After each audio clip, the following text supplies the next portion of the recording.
Fala a verdade. Você já tentou medir o seu pênis? Eu tenho certeza que já. Mas será que você fez certo? Da onde você começou? Será que você está superestimando? Será que você está subestimando? Vamos aprender aqui? Porque a gente tem um estudo que mostra que da grande maior parte dos homens que procuram um médico achando que o pênis está pequeno, 85% dos homens superestima a média global, ou seja, acha que todo mundo tem um pênis maior que ele, quando isso não é verdade. Boa parte desses homens não tem ideia do que é a média global de um pênis. A menor parte desses pacientes só está preocupado com circunferência, enquanto a grande maior parte está preocupado aí com o tamanho do pênis. E pasmem, nenhum homem que procurou nesse estudo realmente tinha um pênis pequeno, que a gente considera um micropênis. Então, nesse vídeo, eu vou ensinar como os médicos devem medir o pênis e como você deve fazer se você quer ter uma medição mais correta e aí sim comparar o seu pênis com a média global. A gente vai falar qual é essa média global e você pode saber se você está na média, um pouquinho acima, um pouquinho abaixo. Lembrando que na prática isso importa muito pouco. O tamanho do pênis, o comprimento, vai mudar quase nada aí para o prazer da mulher. Mas se isso é uma curiosidade sua,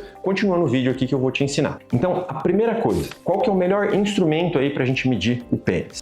Muita gente acaba tentando medir com uma fita métrica. A gente como médico até usa fita métrica, mas a gente tem algum preparo para isso, a gente está acostumado ali a fazer essa aferição. Em casa, quando a pessoa tenta fazer, ela não consegue manter o pênis esticado, manter a fita métrica esticada, começar no lugar certo. Então eu recomendo que em casa você use uma régua mesmo. E como você vai fazer aí para medir? Então a melhor aferição que a gente tem, a gente faz ele ainda mole, tá? A gente usa o comprimento flácido esticado. Então você vai pegar nesse ossinho que tem em cima ali do pênis, que é o ossinho do pubis, vai comprimir bem essa régua até chegar ali no ossinho do pubis. E isso é importante, porque tem gente que é mais gordinho e tem um acúmulo de gordura aqui. E às vezes o pênis nem é pequeno, ele só está um pouco escondido ali dentro da gordura. E a pessoa tem a impressão ali que o pênis é menor do que é. Então é importante essa compressão, a gente saber realmente aonde está esse ossinho e daí sim fazer essa aferição. Aí você vai pegar o seu pênis ainda flácido e vai esticar ele ao máximo que você conseguir e vai fazer essa medida aqui por cima. Não é por baixo, começando lá do testículo,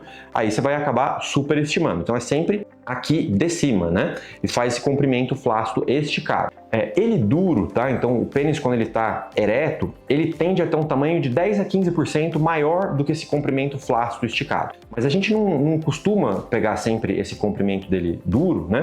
Primeiro porque o comprimento flácido esticado se correlaciona muito bem, a gente sabe que é só um pouquinho menor. E a segunda coisa é que isso impossibilita, né? Durante uma consulta ali, você tem que esperar todo o paciente ter uma ereção para conseguir fazer essa aferição e entender se ele está abaixo, na média ou acima da média. Então eu recomendo que em casa você faça isso com uma régua. A gente, médico, usa alguns instrumentos diferentes. Então a gente tem, por exemplo, uma fita métrica, né, que é específica para isso, que a gente usa como se fosse um cinto, né? Então você consegue passar por aqui e isso, além de você medir o comprimento, você consegue medir também a circunferência do pênis. Então a gente usa muito esse tipo de dispositivo. Outra coisa que a gente usa são réguas, né? E de preferência a gente sempre usa isso aqui descartável para não passar de um paciente para outro, mas em casa você pode usar sua régua aí que ninguém vai ficar sabendo não. A gente usa também dispositivos que a gente consegue ver o ângulo do pênis, né? Por quê?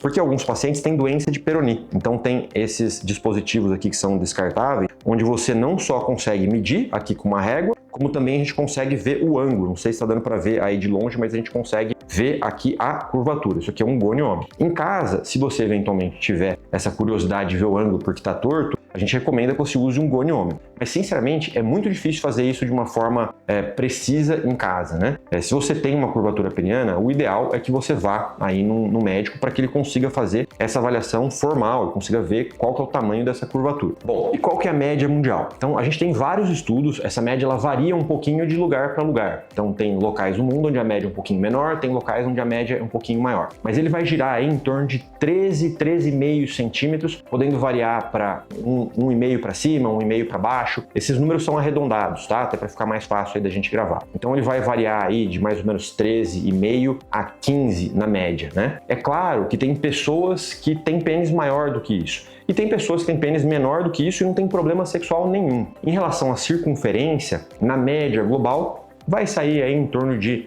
9,5 centímetros se a gente pegar a circunferência no local onde ele é mais espesso, ali no meio do pênis, né?